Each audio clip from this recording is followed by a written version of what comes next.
Salut les 20 joueuses et 20 joueurs, bienvenue dans cette 20 jeux de vidéo où nous allons déguster Pipeline. Pipeline, un jeu de Ryan Courtney, mais surnommé Mickey Trump, j'y reviens dans 2 secondes, artiste Yann O'Toole, un jeu de Capstone Games de 2 à 4 joueurs, d'une durée annoncée de 30 minutes par joueur, mais en tout cas, dans votre première partie, vous pouvez compter au moins 1 heure par joueur, et annoncé aussi à partir de 12 ans, mais je dirais bien minimum 14, parce que c'est quand même du lourd, c'est du difficile, des choix difficiles, et assez mathématique comme jeu, voilà. Donc, Pipelines, un jeu sur les pipelines, c'est-à-dire donc le raffinement du pétrole, donc un jeu qui va dont le thème est très imprégné dans le jeu, et donc on se dit que celui qui a inventé un jeu sur les raffineries de pétrole, c'est quelqu'un qui soutient l'industrie du pétrole. C'est pourquoi, à mon avis, à notre avis, l'auteur n'est autre que Mickey Trump, l'héritier d'une personne sûrement très connue, dont le prénom est aussi originaire de Disney. Ok, voilà, je vous présente le jeu, vous pouvez découvrir le plateau et les différents éléments du jeu. Donc, nous allons raffiner le pétrole avec les pipelines que vous voyez là. Le jeu dure 3 ans, 1 an, 2 ans, 3 ans. Chaque année, chaque joueur joue une action, et puis on passe là, chacun joue une autre action, etc. Donc la première année, il y a 8 tours, donc chacun pourra réaliser 8 actions.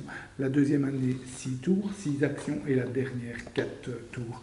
Vous aurez compris qu'avec un système comme ça, c'est parce que le système est assez bien fait, donc vous allez vous construire une machine qui va devenir de plus en plus puissante, et il vous faudra 8 tours pour arriver à quelque chose de plus ou moins satisfaisant, tandis que la deuxième année, en 6 tours, vous arriverez plus loin, et la dernière, en 4 tours, vous arriverez très loin. Donc, vous allez réussir à être de plus en plus efficace.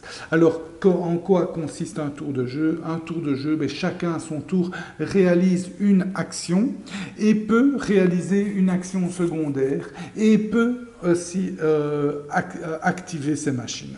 J'y reviens maintenant tout de suite dans le détail. Donc, réaliser une action, il y a 8 cases actions qui sont en croix. Donc 1, 2, 3, 4, 5, 6, 7, 8. Vous pouvez aussi réaliser une action ici, et vous pouvez également réaliser une action sur votre plateau personnel. Je vais vous montrer ça ici. Malheureusement, on n'a pas bien préparé ceci, mais voilà. Comme ça, vous voyez un plateau personnel. J'y reviendrai un petit peu par après. Donc voilà, donc une action au plateau personnel, une action là, ici, ou bien les 8 actions qui sont là. Alors si on fait une des 8 actions en croix, je me mets là, je réalise l'action, et si je veux, je peux réaliser la deuxième action juste à côté, en tant qu'action secondaire, en payant 10 $. Donc en payant 10 $, je peux réaliser 2 actions, même chose entre ces deux-là, d'abord celle-là, puis celle-là, ou inversement, ici aussi. Si je réalise ces actions-là, je ne peux en réaliser qu'une, et si je réalise une action sur mon plateau personnel, même chose, je ne peux en réaliser qu'une. Vous commencez le jeu avec 40 $, c'est extrêmement peu, donc ça va être très difficile au début de la partie, avec si peu d'argent, de pouvoir réaliser 2 actions. Les actions, qu'est-ce que vous pouvez réaliser avec ces actions? La première action que vous pouvez faire, c'est les Refinement Market. Donc il y en a 3. Les Refinement Market sont ici.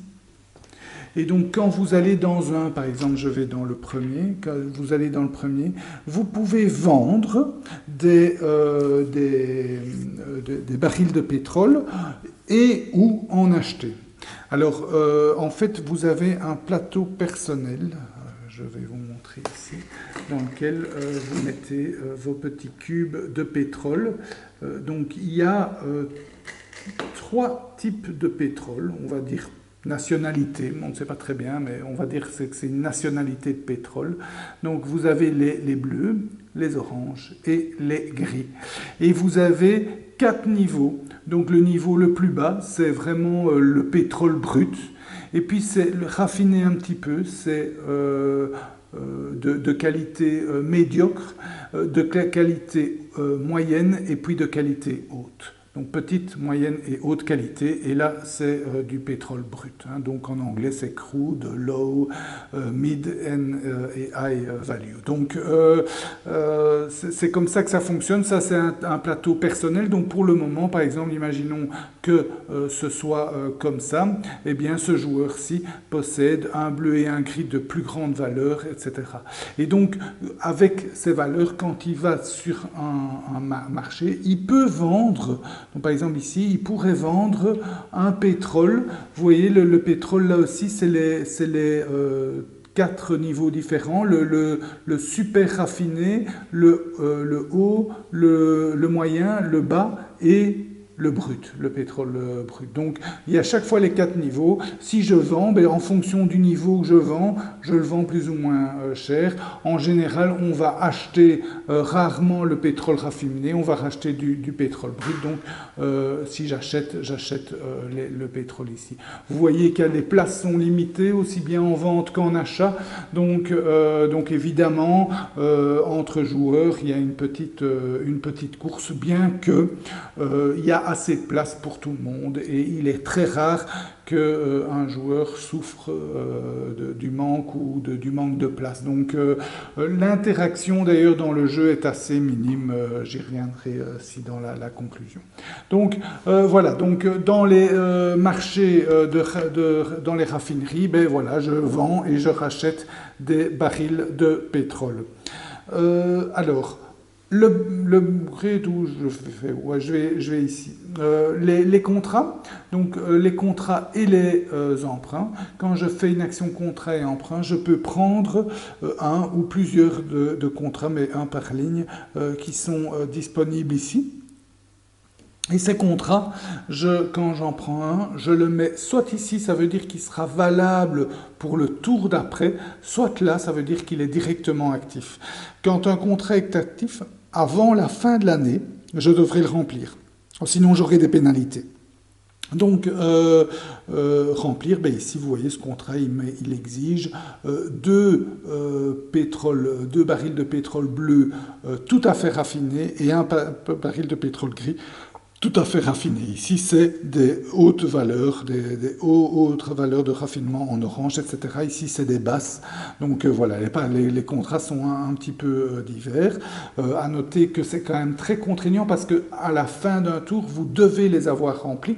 Si vous ne les remplissez pas, vous recevez une pénalité. Donc vous recevez un petit cube rouge que vous mettez ici. Et une pénalité, ça coûte très cher parce qu'à la fin du jeu, avec une pénalité, ça vous coûte $20, 2, 50, 3, 90, donc c'est exponentiel, mais ça va très très vite, hein. 140, 200, ça peut aller jusqu'à 650 avec 10 pénalités, donc vous n'avez vraiment pas intérêt d'en avoir beaucoup, des pénalités, donc c'est une des façons d'avoir une pénalité, donc les contrats, il faudra vraiment choisir judicieusement, surtout que ça ne rapporte pas énormément les contrats. Donc quand on vend un contrat, on gagne de l'argent. Quand on complète un contrat, on gagne chaque fois de l'argent, mais les vendre sur les marchés rapportent plus. Par contre, les ventes dans un contrat ne coûtent pas d'action. Donc, ok, ça rapporte peut-être plus, mais ici, c'est automatique. Donc voilà, il faudra choisir judicieusement. La deuxième chose qu'on peut faire ici, c'est un emprunt. Un emprunt, ça veut dire quoi? Je prends $15 de la banque, ce sont des petits jetons comme ça, $15 de la banque, et je prends une pénalité. Donc, comme vous voyez, la première pénalité coûte 20, donc d'office, mais 5 pénalités, ça ne coûte pas 100. Hein. 5 pénalités, on est déjà à 200. Donc, prendre un emprunt, ça peut être un peu intéressant au début du jeu parce qu'on commence qu'avec $40, mais après, ça devient très, très difficile. Donc voilà, ça c'est la deuxième action. Troisième action qu'on peut faire, c'est les tanks and pipes et les machines and pipes. Alors, les tanks and pipes, les machines, c'est prendre une machine Donc les machines sont ici, donc c'est acheter une machine à 20, 30 ou 40, et les tanks, c'est acheter des tanks. Les tanks, vous voyez, vous les mettez sur ce sont ces choses-là, vous les mettez sur votre plateau joueur, et ça va vous permettre de stocker vos barils de pétrole. Les machines, ça permet de faire tourner vos pipelines, et j'y reviens quand je vous explique l'action de les faire tourner. Donc on peut acheter avec ces tank and pipes et machine and pipes, on peut acheter ces deux-là, et en plus on peut acheter des pipelines qui sont ici. Quand on achète une pipeline, on le prend et on améliore son réseau de pipeline. Donc voilà, on peut le mettre comme on veut du moment qu'il soit adjacent, et en général on va faire continuer les couleurs, parce qu'au plus les couleurs sont longues, au plus ça va vous rapporter, j'y reviendrai également. Donc ça c'est pourtant que c'est là aussi on peut acheter, alors ça coûte aussi, hein, vous voyez, hein, 15 pour en acheter 2, 40 pour en acheter 4. En général, tout est bien indiqué dans le jeu, donc vous voyez ici 15 et 40. Quand vous réalisez les contrats, vous voyez ici 20 pour un petit, un moyen ou un totalement raffiné, 45, 35, donc voilà, tous les chiffres sont bien indiqués. Donc ça c'est la deuxième, l'action suivante. Ce petit symbole indique qu'on peut changer lors du tour, donc en général on va vouloir être premier joueur quand on réalise cette action-là. Et la dernière action ici de la croix, c'est l'upgrade. Upgrade, donc au début du jeu, on tire sur 7 cartes, 7 familles différentes. Donc une famille, c'est les couleurs vert, bleu, noir, et c'est marqué un shop, gouvernement, engineering, etc., human resources. Donc il y en a 7, on en tire 5 au hasard. Donc chaque partie, il y aura des cartes différentes. Ce sont des sortes de technologies, des aides. Hein. Quand on achète une carte, donc ça coûte 20 $ pour acheter une carte. On prend la carte de niveau 1, on reçoit le bénéfice de la carte, et qui peut être constant à chaque tour, qui peut donner des revenus à chaque tour, ou être une capacité constante. On l'achète à 20, on peut en acheter une deuxième si on veut. Donc par exemple, je peux prendre la Human Resource, et j'achète une deuxième, et on peut même condamner une troisième. Ça veut dire que la prochaine personne qui va aller acheter des upgrades, ben, il ne pourra choisir que ces deux-là avant le tour, l'année d'après, parce quand on change d'année, on retourne tout phase visible. À noter que les upgrades, on peut prendre un upgrade 2 quand on a un upgrade 1 et un upgrade 3 quand on a un upgrade 2. Il n'y a qu'une seule carte 2, donc il n'y a qu'un seul joueur qui pourra prendre l'upgrade 2, et donc ça veut dire qu'il n'y a que le joueur qui a l'upgrade 2 qui pourra prendre l'upgrade 3. C'est pour ça que vous voyez ici des trous. D'ailleurs, les joueurs ont pris les upgrades 2 en l'occurrence. Donc, ça c'est la troisième action. Et j'ai oublié, c'est ça. Crude Market, c'est aussi acheter du pétrole, mais peu raffiné. Alors, donc les deux autres actions, ça allait ici, et ici, c'est acheter simplement des pipes, comme je vous disais là. Ça coûte un peu moins, 5, 10, 20, 35, 55, en fonction du nombre de pipes que vous prenez, et vous prenez tous les adjacents, donc c'est un petit système. À noter aussi que le jeu peut être un petit peu fastidieux, parce que si vous en achetez 3, et après, vous allez commencer à les tourner dans tous les sens pour trouver les places, ça a durer longtemps pour certaines fois pour essayer d'optimiser au mieux ces pipelines. Donc c'est un petit peu fastidieux, on s'en serait volontairement passé de ce petit système qui est essai-erreur et finalement qui n'apporte pas grand-chose. Dernière chose qu'on peut faire, donc, c'est prendre son ouvrier. À noter que c'est un placement d'ouvrier, mais pas du tout contraignant. Donc un joueur peut se mettre où un autre joueur est. Donc c'est juste pour se rappeler l'action qu'on a choisie, mais sinon il n'y a pas d'intérêt à placer son ouvrier. Dernière chose, on peut le placer sur son plateau, et on fait alors à ce moment-là tourner les pipelines qui passent par où l'ouvrier s'est mis, par la tuile où l'ouvrier s'est mis. Donc si l'ouvrier se met ici, ben, il fait tourner l'orange et il fait tourner le gris.